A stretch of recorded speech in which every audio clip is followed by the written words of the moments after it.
मेरे प्यारे नर्सिंग साथियों, team nursing academy presents nursing NCLEX RN concept fact and bullets module 8 fundamental of nursing. साथियों, हंसते रहिए, सीखते रहिए, मुस्कुराते रहिए तथा हमारे साथ नर्सिंग एकेडमी के साथ जुड़े रहिए। आपको नर्सिंग एकेडमी यूट्यूब चैनल को सब्सक्राइब और लाइक और शेयर करना नहीं भूलना है, ताकि जो भी नए वीडियो आए उसका अपडेट नोटिफिकेशन आपको मिल सके। Let's now we start.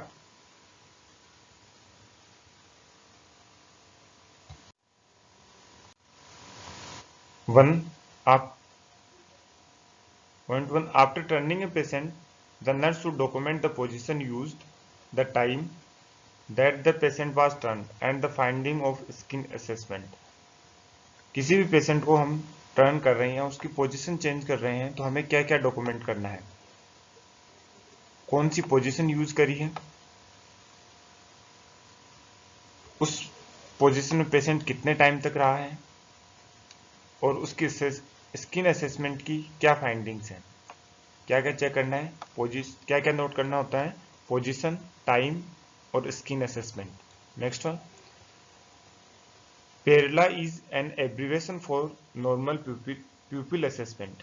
क्या है पेरला? PERRLA एक मेनोमिक है या एब्रीवेशन है, शॉर्ट फॉर्म है, जो नॉर्मल प्यूपिल असेसमेंट के लिए काम में लिया जाता है।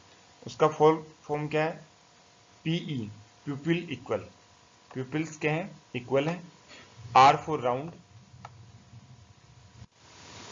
Next R reactive, LA to light with accommodation. PERLA normal pupil assessment के लिए यूज किया जाता है, जिसको हमें फुल फॉर्म क्या याद रखना है? Pupil equal, round, reactive to light and accommodation. Next, when percussing a patient's chest for postural drainage, the nurse hands should be cupped. हम पेशेंट का सीक्रेशन बाहर निकालने के लिए या पोस्टुरल ड्रेनेज की कंडीशन में प्रकशन कर रहे हैं, प्रकसिंग कर रहे हैं, या फिर बेसिक मीनिंग है थपथपाना, तो उसमें अपने हाथ की साइड में होना चाहिए, कप शेप में होना चाहिए। When measuring a patient's pulse, the nurse should assess. किसी भी पेशेंट का पल्स हम मेजर कर रहे हैं तो हमें क्या क्या असेस करना होता है? 1. Rate, 2. Rhythm, 3. Quality and 4. Strength. RQS, rate, rhythm, quality and strength. कैसे याद रख सकते हैं हम? RQS, रेट, रिदम, क्वालिटी और strength. Next one, before transferring a patient from a bed to a wheelchair, the nurse should push the wheelchair footrest to the side and lock it wheel. हम patient को bed से wheelchair पे transfer कर रहे हैं, तो wheelchair का footrest side में होना चाहिए और लॉक्ड कंडीशन में होना चाहिए, नहीं तो पेशेंट गिरने के चांसेस रहते हैं, व्हीलचेयर आगे जा सकती है या पीछे खिसक सकती है। Footrest to side and locked condition में होनी चाहिए। कब? जब हम पेशेंट को बेड से व्हीलचेयर पे ट्रांसफर कर रहे हैं। Next one, when assessing respiration, the nurse should document. Respiration के बाद, असेस करने के बाद हमें क्या क्या डॉक्यूमेंट करना होता है? First, rate, rhythm, depth and quality. क्या क्या? Rate, rhythm, depth and quality. Next one, for a subcutaneous injection, the nurse should use 5/8 inch to 1 inch and 25 gauge needle. Subcutaneous injection के लिए इंपॉर्टेंट है, ये point important है, काफी बार exam पूछा गया है कि सबक्यूटेनियस इंजेक्शन के लिए सिरिंज का साइज कितना होता है, नीडल का साइज कितना होता है? साइज होता है 5/8 to 1 इंच, और उसका गोज कितना होता है? 25 से 26। इंसुलिन सिरिंज भी इसी गोज का आता है। Next, for notation AA and O multiply by 3 indicate. यदि ऐसा नोटेशन लिखा हुआ है किसी के ट्रीटमेंट चार्ट पे तो इसका क्या मतलब होता है? Patient is awake, A for awake, next A alert and O for oriented to person, person, place and time. तीन ओ मल्टीप्लाई बाई 3 का मतलब है ओरिएंटेड किन किन चीजों के लिए? 3 चीजों के लिए, पर्सन, प्लेस और time. Person, now who is he, मैं कौन हूं, मैं कहाँ हूं, एंड अभी टाइम और डेट क्या है। ये मोस्टली न्यूरोलॉजिकल पेशेंट के लिए यूज करते हैं। यदि किसी ट्रीटमेंट चार्ट पे नोटेशन लिखा हुआ है A and O multiply by 3, A का मतलब है अवेक, नेक्स्ट ए का मतलब है अलर्ट, ओ का मतलब oriented to person, place and time. Next one, fluid intake includes all fluid taken. Fluid intake में हम क्या क्या चीजें काउंट करते हैं? All fluid taken by mouth, mouth के द्वारा जो फ्लूइड लिया गया है, जिसमें फूड्स आता है, liquids at room temperature such as gelatin, custard and ice creams.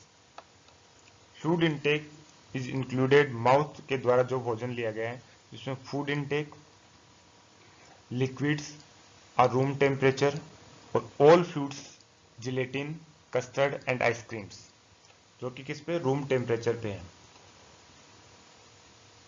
Next, IV fluids, fluid administration in feeding tubes. Fluid intake में क्या क्या आएगा? आईवी फ्लूइड्स आएगा, फीडिंग ट्यूब्स का जो फ्लूइड दे रहे हैं, माउथ के द्वारा जो ले रहे हैं, और लिक्विड फॉर्म में जो रूम टेम्परेचर पे gelatin, custard and ice cream. Fluid output includes urine, vomitus and drainage. Output में क्या क्या इंक्लूड करते हैं? Urine, vomitus, drainage such as from a nasogastric tube or from a wound, as well as blood loss, diarrhea, feces and perspiration. perspiration का मतलब होता है sweating या ब्लड लॉस, डायरिया और फीसेस। perspiration मीन्स पसीना या स्वेटिंग। नेक्स्ट वन, मेरे प्यारे साथियों, यदि आपको पढ़ाई बोर कर रहा है, बार बार ऐसे लग रहा है यार पढ़ा नहीं जा रहा मुझसे, तो एक चीज याद रखना, न सफर थकाता है मुझे, न सफर डराता है मुझे, ये पढ़ाई का खौफ है, ये मुकाम का खौफ है जो मुझे सारी रात जगाता है मुझे, और एक दिन नर्सिंग ऑफिसर बनाता है मुझे। लगे रहिए आप जरूर, एक दिन जरूर नर्सिंग, जो एम्स और पीजे आपके लिए एक सपना बना हुआ है, आपको जरूर मिलेगा। आप नर्सिंग एकेडमी के साथ जुड़िए, नर्सिंग एकेडमी आपसे वादा करती है कि आपको जरूर मिलेगा।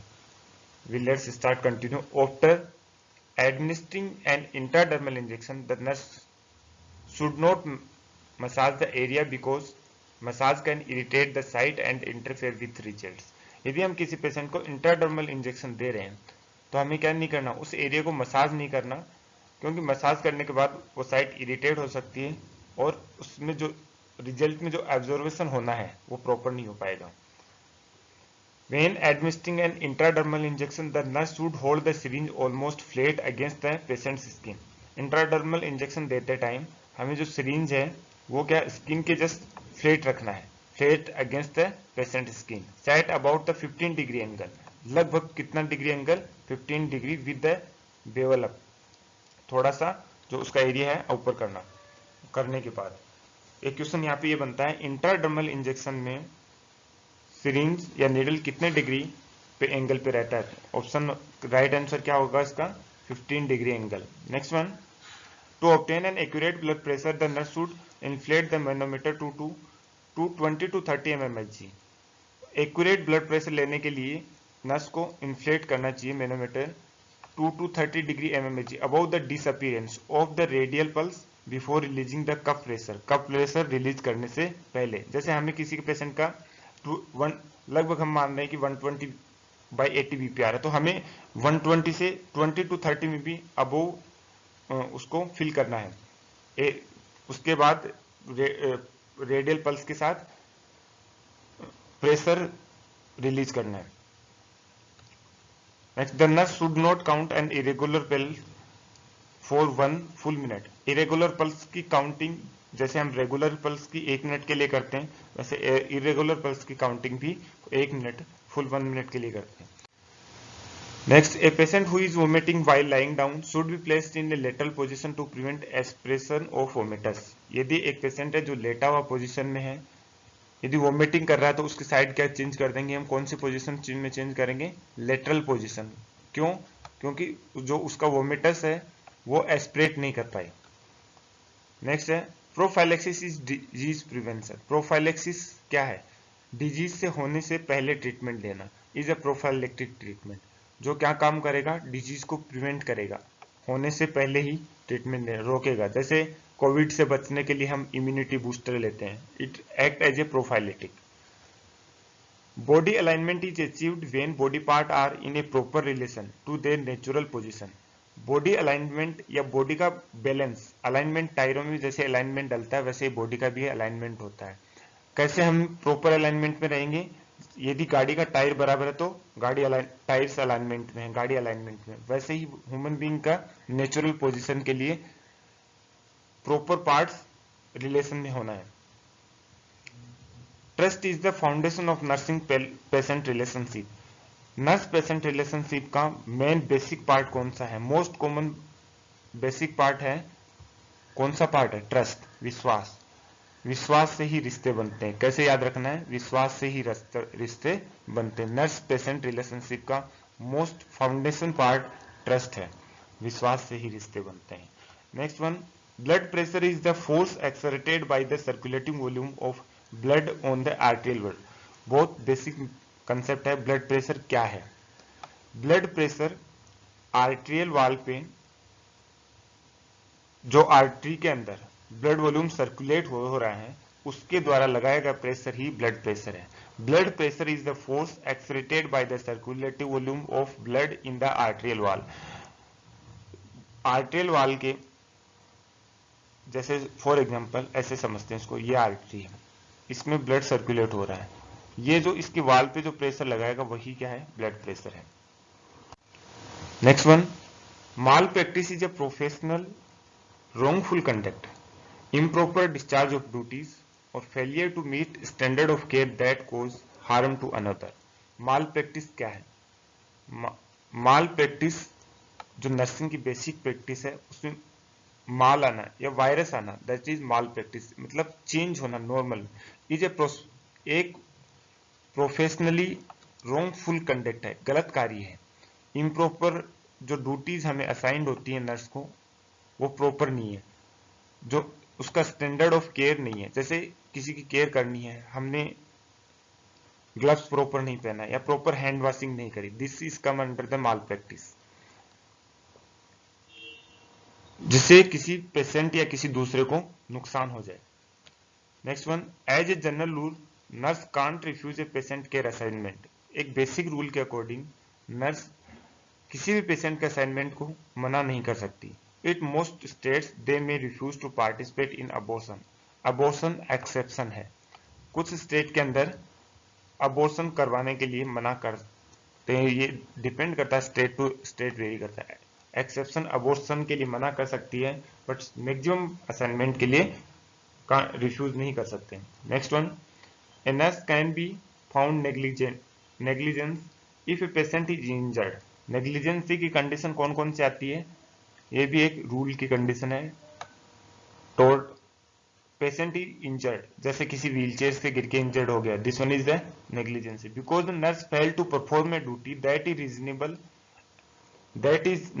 And prudent person would perform.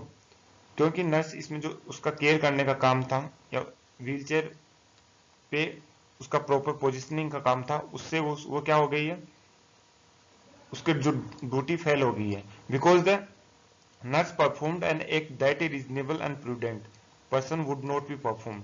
Nurse एक स्मार्ट या एक्टिविटी को चेंज करने वाला कार्य नहीं कर सकती। दिस यदि कोई भी किसी भी पेशेंट का नुकसान हो रहा है, इंजरी हो रही है, that is come under the negligence. Next one, state have enacted good Samaritan's law Samaritan का मतलब होता है चैरिटेबल, गुड चैरिटेबल मतलब डोनेट करने वाले कार्य। To increase professional to provide medical assistant at the scene of an accident without fear of lawsuit arising from the assistance. These laws don't apply to care provided in a health care facility. ये good सैमरिटन्स law या charity वाले जो कानून होते हैं वो इसलिए बनाए जाते हैं कि कोई भी जैसे एक्सीडेंट की कंडीशन है तो उसके अंदर जो हेल्प या असिस्टेंट है जो काम कर रहा है बिना फियरफुल कंडीशन में काम कर सके। These laws can don't apply to the health care, किसी भी हेल्थ केयर फैसिलिटी पे अप्लाई नहीं होते। जैसे कि जो किसी एक्सीडेंट केस को पेशेंट को हॉस्पिटल पहुंचा रहा है उसके ऊपर केस नहीं बनेगा या उससे इंक्वायरी नहीं होगी। That is good सैमरिटन्स law. Next, a physician should sign verbal and telephone orders within the time established by facility policy, usually 24 hours. जो भी एक फिजिशियन है या जो हेल्थ केयर प्रोवाइडर जो ऑर्डर देता है उसका 24 आवर के अंदर जो भी वर्बल या टेलीफोन ऑर्डर है शुड बी साइंड होने चाहिए। कितने टाइम के अंदर? 24 आवर के अंदर। ए competent adult has the right to refuse life saving medical treatment. However, the individual should be fully informed of the consequence of refusal. एक अडल्ट कॉम्पिटेंट जिसकी एज 18 ऊपर ईयर से ऊपर है उसके पास राइट होता है कि जो लाइफ सेविंग मेडिकल ट्रीटमेंट है वो एक्सेप्ट करे या नहीं एक्सेप्ट करे। रिफ्यूजल और एक्सेप्टेंस का दोनों का राइट होता है। It should be inform consent. Although a patient's health record or chart in the healthcare facility physical property, its contents belong to the patient. क्या है? इंपॉर्टेंट पॉइंट है, पीजीआई के अंदर एक बार क्वेश्चन पूछा हुआ है कि जो पेशेंट का ट्रीटमेंट चार्ट और हेल्थ रिकॉर्ड किसकी प्रॉपर्टी होती है? The property of treatment chart health record is the property. किसकी प्रॉपर्टी? हेल्थ केयर या हॉस्पिटल की प्रॉपर्टी होती है। Health care facility physical property या हॉस्पिटल की प्रॉपर्टी को क्या होता है? हेल्थ रिकॉर्ड और चार्ट्स। एक बार क्वेश्चन आया हुआ पीजीआई का। Next one, before a patient health record can be release to a third party the patient और patient legal guardian must be written concern.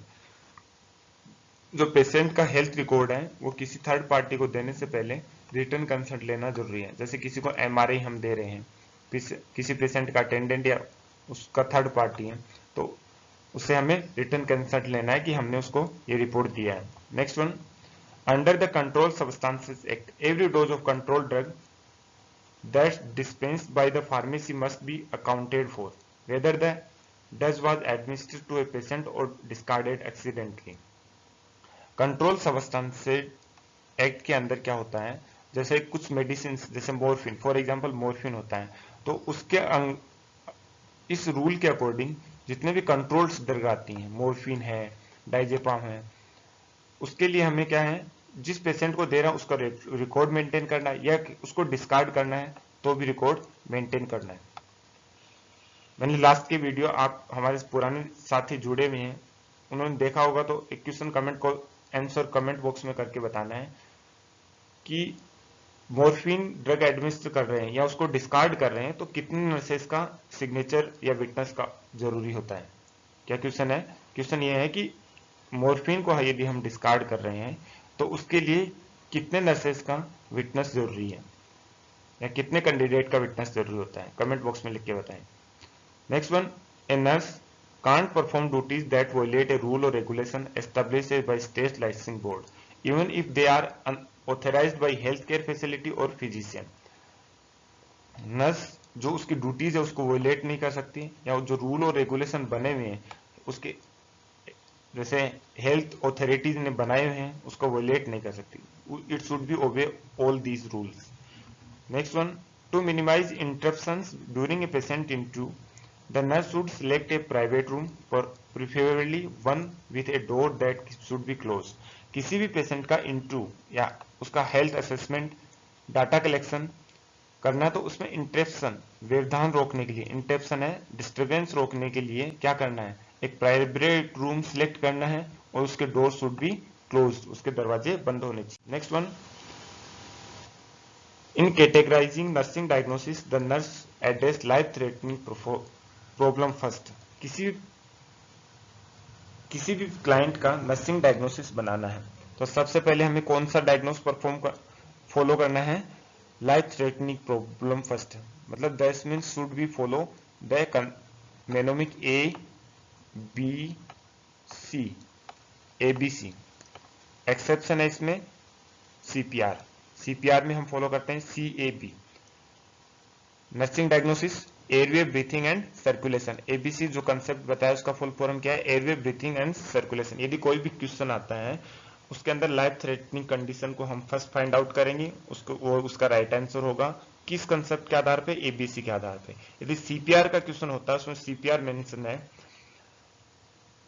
तो उसमें हम फॉलो करेंगे CAB, cab, A for airway, B for breathing, C for circulation. Cab का क्या होगा CAB। CPR में क्या है CAB। कंफ्यूजन होने से हमें C फॉर CPR याद रख लेना। पोटेंशियली लाइफ थ्रेटनिंग कंसर्न, उसके बाद हमें जो लाइफ थ्रेटनिंग कंसर्न है, life threatening problem first identify करनी है, वो प्रायोरिटी बेस होगा उसका। Next one, the major component of nursing care plan are outcome criteria. Nursing care plan बनाने के लिए सबसे पहले हमें फोकस करना है, मेन पॉइंट क्या है, उसका आउटकम या उसका इवैल्यूएशन, पेशेंट का जो गोल्स है वो मेन कंपोनेंट है। उसके बाद है nursing intervention. Next one, standing order of protocol establish guideline for a treating a specific disease और set of symptoms. Standing order of protocol follow करने के लिए गाइडलाइंस बनाई जाती हैं एक स्पेसिफिक डिजीज और सिम्टम्स को सेट करने के लिए। जैसे आजकल कोविड-19 को ट्रीट करने के लिए हेल्थ मिनिस्ट्री या ICMR स्पेसिफिक गाइडलाइन बार बार गाइडलाइन बनाता है। Next one, in assessing a patient heart the nurse normally find the point of maximum impulse at the 5th intercostal space near the apex. Maximum impulse या maximum sound कहां पे मिलता है, heart को एस्कल्टेट करते time 5th intercostal space near the apex, याद रख लेना, this is important. 5th intercostal space near the apex. During the assessment of heart maximum impulse sound या मैक्सिमम आवाज कहां सुनाई देती है, 5th intercostal space. Next one, the S1 heard on auscultation is caused by, जो auscultation heart के एस्कल्टेशन के दौरान S1 साउंड सुनाई देती है उसका कारण क्या है, मिटल वॉल और ट्राइकस्पिड वॉल के बंद होने के कारण सुनाई देती है। S1 साउंड कौन सी साउंड है, ट्राइकस्पिड और मिटल और ट्राइकस्पिड वॉल है जो हार्ट के, वो जब क्लोज होंगे तब S1 साउंड सुनाई देगी। Thank you for watching. मेरे प्यारे साथियों, सब्सक्राइब कीजिए, बेल आइकन दबाना नहीं भूलना है, जो ताकि जो नेक्स्ट वीडियो आए उसका नोटिफिकेशन आपको आपकी मेल आईडी पे मिल सके। उस पर ऑल सेलेक्ट कीजिएगा। क्या सेलेक्ट करना है, ऑल सेलेक्ट करना है। और जो हमारे पुराने वीडियो हैं या हमसे अभी नए जुड़े हैं उनको अन्य वीडियो देखने के लिए नर्सिंग एकेडमी सर्च करें यूट्यूब चैनल पे। मेरे प्यारे साथियों, वीडियो के अंत में आपसे यही बोलूंगा, जब तक तुम दौड़ने का साहस नहीं जुटाओगे तुम्हारे लिए प्रतिस्पर्धा में जीतना सदा असंभव बना रहेगा। कम से कम आप एक बार शुरुआत तो कीजिए, आप जुड़िए तो सही हमारे साथ। सक्सेस